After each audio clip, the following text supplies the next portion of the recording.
Hi everyone, Stepan here. Today I'm going to start a long saga on my favorite player Bobby Fischer, and a new video about Bobby Fischer is going to be out every Saturday. In this first one I'm going to cover the first rated tournament game he ever played. It was played in 1955 in the Amateur US Championship. Bobby Fischer was born in 1943, so during this game he was 12 years old. He was born in March 43, this was played in May. And he actually wasn't supposed to play. He played because the president of the Brooklyn Chess Club, Carmine Negro, took him up to play. It was played in Lincoln, Nebraska, I think. And he wanted to bail out at the last moment, but then Mr. Carmine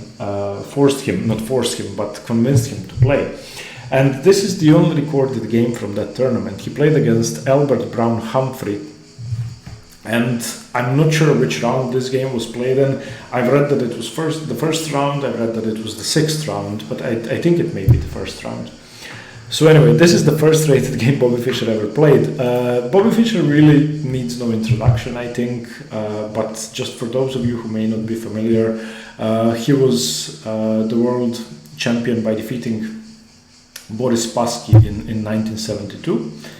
Excuse me, I just realized that this is a bit offside. Okay, he beat Boris Spassky to become the world champion in 72, and he qualified for the finals to play Spassky by defeating great players such as Larsen, Petrosyan, and Smyslov without any effort really. And then, unfortunately for the world of chess, he didn't defend his title in 74, and Karpov won the world championship by default. Okay, and I'm going to be covering every recorded classical tournament game Bobby Fischer ever played. So let's start.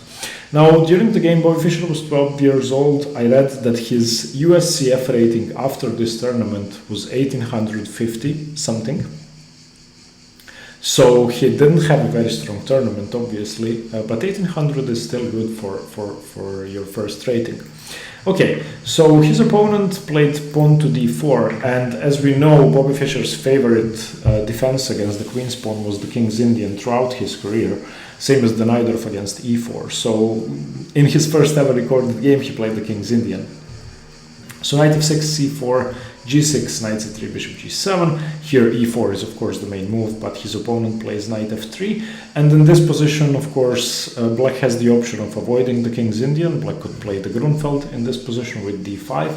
He could also play d6, but Bobby played castles, which is very flexible, not committing to anything yet with d6 or d5, and waiting to see whether white will play e4. Of course, in this position, white could still go for g3 or even e3.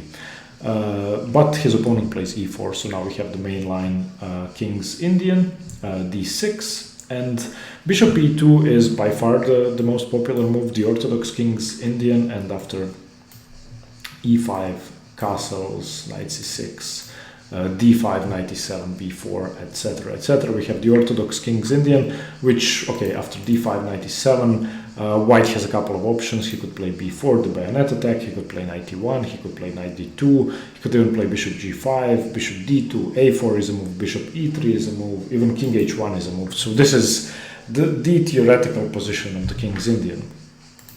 And it was even then in 55.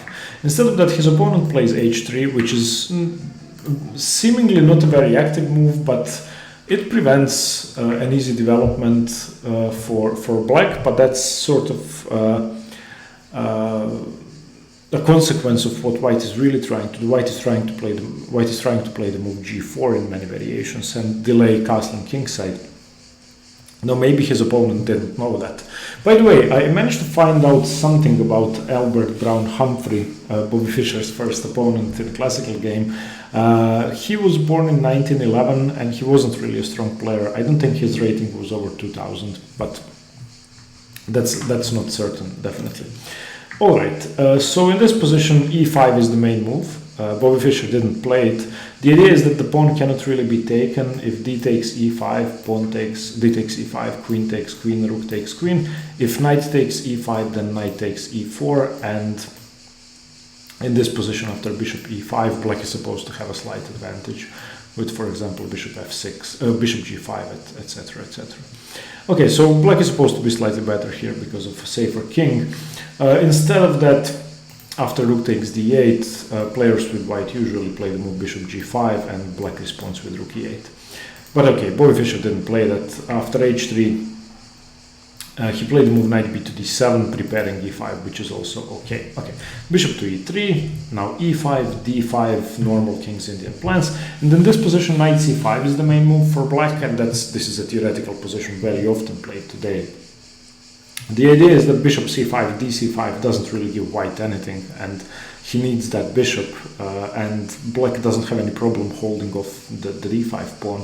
He can in fact use the d6 square for his other knight. So, for example, if this happens, now you can see that a maneuver like knight e8, knight d6 and f5 would give black a very pleasant position. So nobody really takes on c5. Instead of that, after knight c5, people play knight d2 and then a5, etc. But Bobby Fischer didn't play knight c5, he played the second most popular move, and that's a5. The idea behind the move a5 is simply to stop white from doing what he wants to do. And then the King's Indian, if you see which way your pawn chain is facing, that's the way you should attack. So black should definitely play for f5, f4, because his pawn chain is facing that way, which means that white should be playing on the queen side. That white wants to play b4, c5, undermine black's pawn structure on the queen side and make progress there. So the move a5 is simply designed to hinder white's play on the queen side. Bishop e2 was played in this position. Of course, bishop e2 is kind of slow. White could still play the move g4. He doesn't have to play. Excuse me. He doesn't have to play that. G4 I think is slightly better after a5, because you sort of put a question to black, and if he's not careful, he could easily go wrong. For example, you allow g5, and then perhaps you prepare g5 with the move h4, with the move h4, and black would be in trouble easily. Basically, by playing g4 and by playing this variation with h3, white is saying, I'm not castling kingside and waiting for you to play f5, f4 and crush me. I'm seeking counterplay. But bishop e2 played, and now b6. Knight c5 is also possible. b6 is just the most solid move, giving his bishop a couple of options. Of course, bishop a6 is an option, reinforcing knight c5, meaning that now you can also take with the b pawn. But knight c5 was possible straight away. Okay, and castles. And now we're out of book on move 10, no games played from here. Knight e8 was played by Fischer. Of course, the idea here is to prepare f5. I think a better way to prepare f5 was knight c5, and then after knight c5, let's say bishop d3, knight d3, queen d3, and knight h5. Basically playing for knight h5 instead of knight e8, but also including knight c5. But knight e8 is also very good and very natural. His opponent plays queen c2, which doesn't really have anything to do with the position. I think knight d2 was better. And definitely a3 was better, which is a theme we are going to see throughout this middle game. Of course, white needs to see counterplay. Since a5 was played, he needs to prepare b4, so a3 is the most natural move on the board. And in this position, Bobby Fischer played knight c5. He could have played f5 straight away, but knight c5 prepares it and makes it a bit more powerful, and it's not as if white could do something to prevent f5. He could play g4, but with the king on g1, that's not a good idea anymore. Okay, knight c5 played, and now knight h2, and this is too slow. Knight h2 prepares to meet f5 with f3, which in principle should be okay, but white didn't have enough time to do that. He had to go for a3. And now if f5 is played, then b4 straight away. You can see that white is opening the queen side. So for example, knight e4, pawn e4, queen takes. And this position is very double-edged. For example, bishop f5 and queen h4 should be okay, should be equal, I would say. Black has a slightly better pawn structure, but white has more space, so it should be balanced. Also, if a3 is played, black doesn't have to play f5, he could play a4 to try and prevent that, but that doesn't really work, because now bishop takes, and pawn takes, and you lose a pawn. So that doesn't work. So definitely after knight c5, a3 was the way to go. Knight h2 just gave Fischer too much time.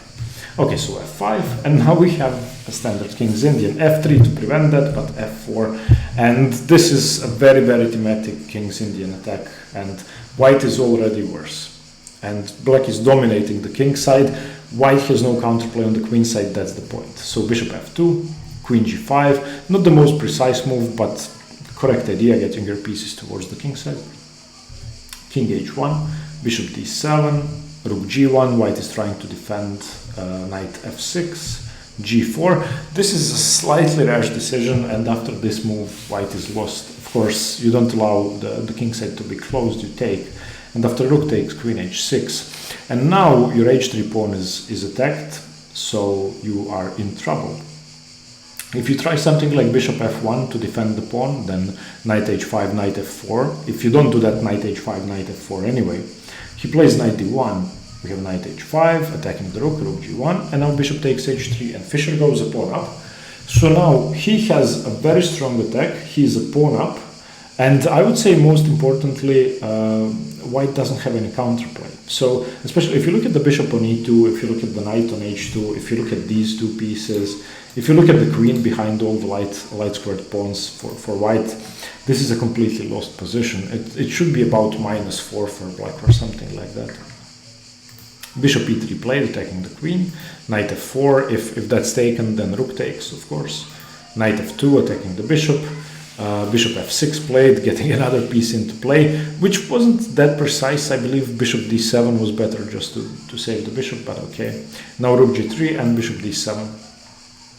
Knight to g4, attacking the queen. In this position, he could have played queen h4, attacking the rook. That should have been the most precise move. And after knight f6, rook f6, rook ag1, something like knight h5.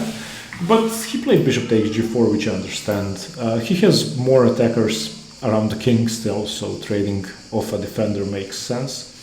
Rook takes g4 and queen g7. And this move is sort of admitting that you didn't win immediately and that you don't know what to do. And now we come to my favorite part of the game, where I imagine the young 12-year-old Bobby Fischer thinking, oh, I don't know how to win.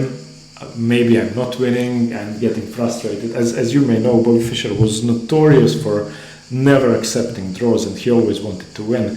And I think it's funny that his first game was actually opposite of that.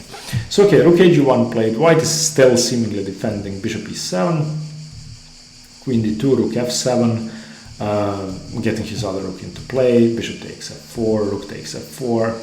Rook to h3, queen to f7, and in this position black is still of course completely winning. Rook g to g3, bishop h4 attacking the rook, rook to g4, bishop to f2, and this bishop is heading over to d4.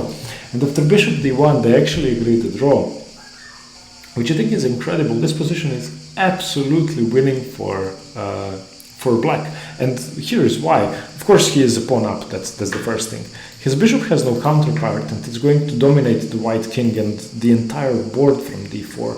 There's tons of pressure on f3, and it's not easy to move that pawn. There may be some tricks with knight takes e4 and then eventual checkmate or winning the queen. So, for example, bishop d5, let's say white plays something stupid. Okay, and then we do this. Okay, so, for example, okay, it may not work now, but it could work in the future. There are tons of ideas like that. Okay, and for example, if after bishop d1 you decide to play something normal, let's say bishop d4, let's say white plays rook g3, you take on g4, knight takes g4, maybe queen f4 is good, just offering a queen trade, and after queen takes, rook takes. I mean, this bishop is horrible. It's going to take it some time to get to the center of the board, while during that, while white is doing that, then knight d3 is an option, bishop takes b2 is an option, everything is sort of hanging, f3 is loose, and black would have been completely winning. Unfortunately, Fischer didn't go for the win. I wish I knew what happened. Did his opponent offer the draw? Did he offer the draw? What happened? But this game was a draw. Okay, next Saturday we are going to continue with the first tournament. We have the entire tournament recorded, so we know all the games. That's going to be the first US Junior Championship Bobby Fischer ever played. It was played in the same year I believe in September, and we have all the games. Okay, so I hope you liked the beginning of the series on Bobby Fischer. As you know, I'm going to be covering one world champion every day of the week. I have chosen with my patrons 7 world champions we are going to be covering, and those are, let me put them in the correct order. Petrosyan, Karpov, Fischer,